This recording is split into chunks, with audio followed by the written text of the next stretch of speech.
What's up, everybody? I'm here with Plato. Welcome to the show. We're going to be talking about Marvel, Disney, and Jonathan Majors. Oh my. This guy has been let go by Marvel only hours after it turns out he was convicted of assault and harassment. We're going to be reading about that today from the Associated Press. Marvel, Disney drop actor Jonathan Majors after he's convicted of assaulting his former girlfriend. So let's read this together. New York, Jonathan Majors was convicted Monday of assaulting his former girlfriend after a trial that he hoped would vindicate him and restore his status as an emerging Hollywood star, which is exactly what he was before this incident. It did just the opposite, however. Marvel Studios and the Walt Disney Co. dropped him only hours after the verdict. A Manhattan jury found Majors, who was 34, that's surprising to me, I'm like maybe 2 or 3 years younger, guilty of one misdemeanor assault charge and one harassment violation stemming from his March confrontation with then-girlfriend Grace Jabari. She said he attacked her in a car and left her in excruciating pain, but his lawyers said that Jabari was the aggressor, so of course everybody disagreed on this one, and this is Jonathan Majors in court. He doesn't look too happy. They said that he was mostly expressionless, though. Majors, who was acquitted of a different assault charge and of aggravated harassment, looked slightly downward and showed no immediate reaction as the verdict was read. He declined to comment as he left the courthouse. Marvel and Disney immediately dropped the Creed 3 star from all upcoming projects following the conviction, so they didn't just remove him from one movie. He's not coming back at all, said a person close to the studio, spoke on condition of anonymity because he wasn't authorized to speak publicly on the matter. Before his arrest, Majors had been on track to become a central figure throughout the Marvel Cinematic Universe, playing the antagonist role of Kang. Majors had already appeared in Ant-Man Quantumania in the first 2 seasons of Loki, but he was to star in Avengers: The Kang Dynasty, dated for release in May 2026. I am so glad that movie is not happening right now. I really hope they scrap it permanently. Because the big question that Marvel and Disney are facing right now, and something that the audiences are certainly wondering as well, is what the future of the Marvel Cinematic Universe will be now that this has happened to Jonathan Majors. Will they recast Kang? Will they continue the Kang storyline at all? Or will they pivot to Doctor Doom / Galactus as the rumors have suggested? In my personal opinion, I don't think they should recast Kang at all. I think they should let Kang die as a character. I mean, they really have mishandled his character as a whole throughout these movies. He's only been in a couple of things, and this has been going on for quite a few years now. And though Jonathan Majors has put on good performances when he has showed up as Kang, he really is not able to carry an entire saga by himself. And that is something that I have noticed, that fans have noticed. I just think that it's time to move on. And since the Marvel Cinematic Universe has been around for over 10 years now, I think it's about high time that we move on to Doctor Doom. We really need a classic villain that we've been dying to see on screen for such a long time. Now, he's been in a bunch of other movies, as it says here, but Major's sentencing was set for February 6th. He faces the possibility of up to a year in jail for the assault conviction, though probation or other non-jail sentences also are possible.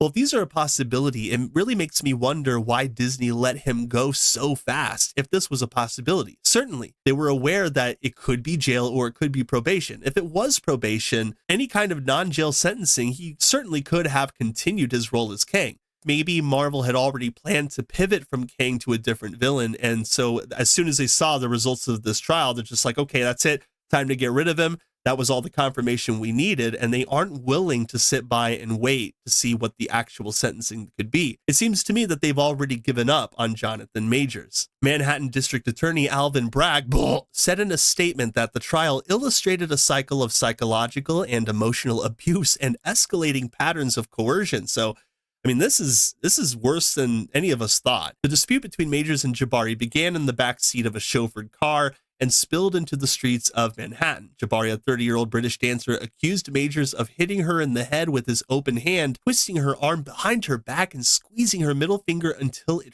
fractured. That's awful if it's true. And if that is true, then maybe a year of jail time could be good. Or some serious anger management courses. Major's lawyers alleged that she flew into a jealous rage after reading a text message from another woman on his phone. They said Jabari had spread a fantasy to take down the actor, who was only trying to regain his phone and get away safely. But as Majors sought vindication from the jury, the trial also brought forth new evidence about his troubled relationship with Jabari, whom he met on the set of Ant-Man and the Wasp: Quantumania 2 years ago. So they met on the set of Ant-Man 3, and I guess they started seeing each other around that time. It's been a couple of years.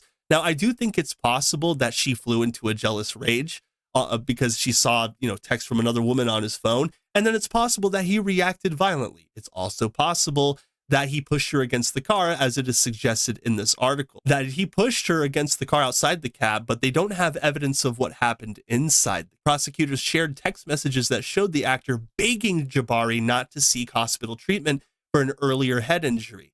Now, I don't know. If it's an accident and you didn't mean it, why would you not send them to the hospital? I mean, if you care about someone and you love someone, you're going to tell them, yeah, your head looks like it's really damaged. You need to go to the hospital and get looked at because I love you and care about you. Clearly, that text message shows he was probably only thinking about himself. Now, this is while stating that I do believe in innocent until proven guilty. That's why I'm saying this now that the conviction is out. One message warned it could lead to an investigation even if you do lie and they suspect something. So yeah, I mean, he probably thought about this for a while. He's probably thought about it in the past, and it's something he considered. They also played audio of Majors declaring himself a great man, then questioning whether Jabari could meet the high standards set by the spouses of the Rev. Martin Luther King Jr. and Barack Obama. That doesn't actually make any sense to me, but it just screams narcissism. Major's attorneys countered that Jabari had surreptitiously recorded her boyfriend as part of a plot to destroy his career. But apparently she was crying on the stand, and like Majors was arriving each morning with a Bible. It said that the attorney cited security footage taken immediately after the shove, that showed Majors sprinting away from his girlfriend as she chased him through the night. So maybe she read the text messages and he hit her, and then they got out of the cab screaming at each other. He pushed her, and then she chased him through the night. Jabari then followed a group of strangers she'd met on the street to a dance club where she ordered drinks for the group and did not appear to be favoring her injured hand. Look, I think we can all admit that a lot of actors and actresses can be bad. They can also be good. They can be evil, righteous, whatever. People do crazy things behind the scenes. I think the Heard/Depp trial is proof of that bad things happen behind the scenes, and the faces that we see of these actors does not always mean that this is who they are in real life. That being said, I have no idea why you would follow a group of strangers to a party, especially if you're an attractive female, all right, and a vulnerable one at that. Going to a party with, I would never do that, and I'm not exactly a weak person. You just can't trust people these days. But it says that she was revenge partying and charging champagne to the man she was angry with and treating these strangers to fancy champagne that she bought with Jonathan's credit card. So, I mean, okay, so he could have hit her and then she ran off and spent a bunch of his money. And so the next morning she's found unconscious in their Manhattan penthouse, and Majors called the police and then was arrested at the scene. It says that the lawyer said he called 911 out of concern for her. I think it's okay to admit that you probably called the police because she spent a bunch of your money and then arrived home drunk, but that's just me. He was arrested at the scene regardless. Now, it says that he called 911 out of concern, and his fear of what happens when a black man in America came true. I don't know what that means. But if I do have to take a guess, that's me hearing the lawyer suggest that police, prosecutors, and perhaps even the judge are racist. Because, I mean, if you're going to scream racism, you really don't have a defense. I don't know why people do that, but they do. Because she said that they didn't take his allegations seriously, even though he was bloodied and scratched during the dispute.